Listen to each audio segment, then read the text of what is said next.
السلام علیکم پیارے بچوں، آج کی ہماری کہانی کا عنوان ہے گلستان مہر کی شہزادی۔ قدیم زمانے کی بات ہے، کوہ کاف کے دامن میں ایک ایسی سلطنت تھی جسے گلستان مہر کہا جاتا تھا۔ اس سلطنت کی شہرت وہاں کے شاہی باغ کی وجہ سے تھی، جو کوئی عام باغ نہیں تھا۔ اس باغ کی مٹی کا رشتہ وہاں چلنے والے کے دل کی دھڑکنوں اور سوچوں سے تھا۔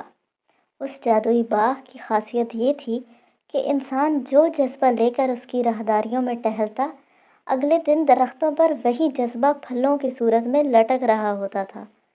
اگر کوئی شکر گزاری اور محبت کے ساتھ وہاں سے گزرتا تو اگلے دن درختوں سے شہد جیسے میٹھے آم اور خوشبودار سیب گرتے، لیکن اگر کوئی نفرت یا کینہ لے کر قدم رکھتا تو زمین سے زہریلی جھاڑیاں اور کڑوے پھل جنم لیتے۔ اس سلطنت کی دو شہزادیاں تھیں، بڑی شہزادی زاروی جو اپنے حسن اور ذہانت پر غرور کرتی تھی، اور چھوٹی شہزادی عنایا جو نہایت سادہ دل اور رحم دل تھی۔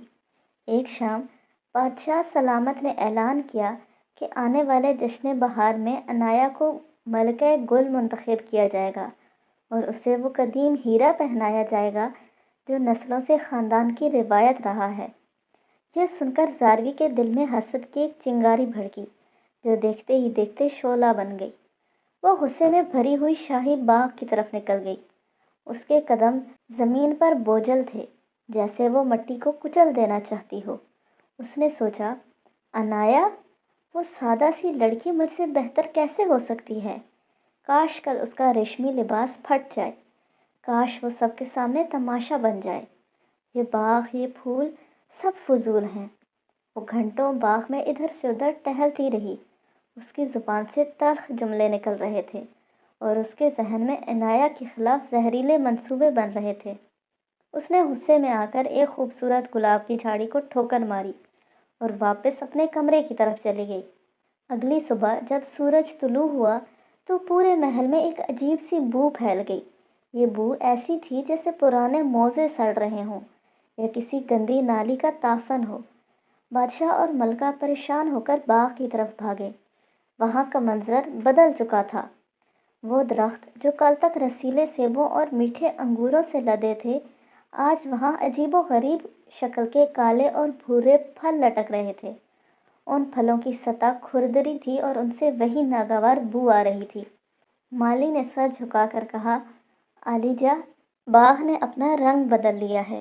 کسی نے کل رات یہاں اپنے اندر کی نفرت کا برا اثر باغ اور پھلوں پہ ڈالا ہے۔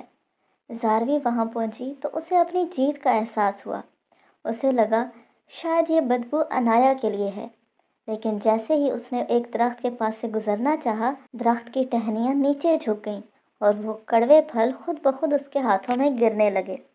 ناشتے کی میز پر جب پھل لائے گئے تو حیرت انگیز بات یہ ہوئی کہ باقی سب کے لیے وہ پھل عام ذائقے کے تھے، لیکن جیسے ہی زاروی نے ایک لقمہ لیا، اسے ایسے لگا جیسے اس نے نمک کی کان کھا لی ہو یا زہر پی لیا ہو۔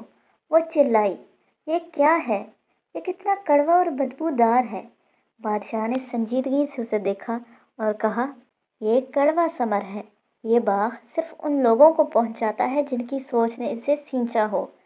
تم نے کل اس مٹی کو اپنا غصہ اور نفرت دی، آج یہ مٹی تمہیں وہی واپس کر رہی ہے۔ زاروی نے کوشش کی کہ وہ کچھ اور کھا لے، لیکن جادوئی اثر ایسا تھا کہ جب تک وہ باغ کے اس حصے کو دوبارہ اپنی محبت سے ٹھیک نہ کرتی، اسے ہر کھانے سے وہی کرواہٹ محسوس ہونی تھی۔ وہ 3 دن تک بھوکی رہی۔ اس کا چہرہ کملا گیا اور اسے احساس ہوا کہ جو نفرت وہ دوسروں کے لیے پال رہی تھی، وہ دراصل اسے خود اندر سے کھا رہی ہے۔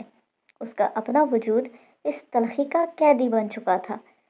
چوتھے دن زاروی روتی ہوئی عنایا کے پاس گئی۔ اس نے اپنی بہن کا ہاتھ تھاما اور اپنے حسد کا اعتراف کیا۔ اس نے محسوس کیا کہ عنایا کا لباس خراب ہونے سے اسے خوشی نہیں ملے گی، بلکہ اس کا اپنا سکون برباد ہو جائے گا۔ دونوں بہنیں ہاتھ پکڑ کر باغ میں گئیں۔ زاروی نے اس بار زمین کو اپنی نفرت نہیں بلکہ اپنی ندامت کے آنسو دیے۔ اس نے پودوں سے معافی مانگی اور اپنے دل سے حسد کا بوجھ اتار پھینکا۔ دیکھتے ہی دیکھتے وہ کڑوے پھل زمین پر گر کر راکھ ہونے لگے اور وہاں سے ننھی کونپلیں پھوٹنے لگیں جن سے ایسی خوشبو آئی جیسے کستوری مہک رہی ہو۔ اس دن زاروی نے سیکھا کہ انسان اپنے اعمال اور اپنی سوچ کا خود ہی ذائقہ چکھتا ہے۔ اگر تم اپنے ذہن میں باغ کی تلخی کے بیج بوؤگے تو تمہاری زندگی کا ذائقہ بھی کڑوا ہو جائے گا۔ زندگی وہی ہے جو ہم اپنے اندر تخلیق کرتے ہیں۔ تو پیارے بچوں، آج کی کہانی سے ہم نے کیا سیکھا؟ آج کی کہانی سے ہم نے یہ سیکھا کہ انسان کے دل کے جذبات اور سوچیں اس کی زندگی پر گہرا اثر ڈالتی ہیں۔ جیسے اس کہانی میں باغ انسان کی سوچ کے مطابق پھل دیتا تھا، بالکل ویسے ہی ہماری زندگی بھی ہمارے رویوں کے مطابق ہمیں نتیجہ دیتی ہے۔ حسد اور نفرت سب سے پہلے ہمیں ہی نقصان پہنچاتے ہیں۔ ہم نے سیکھا کہ جب ہم کسی سے جلتے ہیں یا اس کے لیے برا سوچتے ہیں تو اس کا زہر سب سے پہلے ہمارے اپنے دل کو جلاتا ہے۔ روزمرہ زندگی میں بھی جب ہم کسی کی کامیابی پر خوش ہونے کے بجائے حسد کرتے ہیں تو ہمارا سکون ختم ہو جاتا ہے۔ اچھی سوچ اچھی زندگی بناتی ہے۔ عنایہ کی نیکی اور سادہ دلی کی وجہ سے باغ میں اچھے پھل آتے تھے۔ اسی طرح اگر ہم شکر گزاری، محبت اور اچھے خیالات رکھیں تو ہماری زندگی میں بھی خوشی اور آسانی آتی ہے۔ ہم وہی کاٹتے ہیں جو ہم بوتے ہیں۔ کہانی نے ہمیں سکھایا کہ ہمارے اعمال کا نتیجہ ہمیں ضرور ملتا ہے۔ اگر ہم دوسروں کے ساتھ بدتمیزی کریں گے تو بدتمیزی واپس ملے گی، اور اگر محبت دیں گے تو محبت ہی لوٹے گی۔ معافی اور توبہ انسان کو بدل سکتی ہے۔ زاروی نے جب اپنی غلطی مانی اور دل سے معافی مانگی تو سب کچھ بدل گیا۔ یہ ہمیں سکھاتا ہے کہ اگر ہم غلطی بھی کر لیں تو معافی مانگنا اور خود کو بدلنا سب سے بڑی بہادری ہے۔ دل صاف ہو تو زندگی خوشبودار ہو جاتی ہے۔ جب زاروی کے دل سے حسد نکل گیا تو باغ دوبارہ مہکنے لگا۔ اسی طرح جب ہم اپنے دل کو صاف رکھتے ہیں تو ہمارے گھر، دوستیاں اور اسکول کی زندگی میں خوشی آ جاتی ہے۔ تو پیارے بچوں، اگر ہم اپنے بہن بھائیوں، دوستوں یا کلاس فیلو سے حسد کرنے کی بجائے ان کی کامیابی پر خوش ہوں، اگر ہم غصے کی بجائے پیار سے بات کریں اور اگر ہم برے خیالات کی بجائے اچھے خیالات رکھیں تو ہماری زندگی بھی ایک خوبصورت باغ بن سکتی ہے۔ یاد رکھیے، جو سوچ ہم اپنے دل میں رکھتے ہیں وہی ہماری زندگی کا ذائقہ بن جاتی ہے۔ تو آج کے لیے اتنا ہی۔ کل ملیں گے ایک نئی کہانی کے ساتھ۔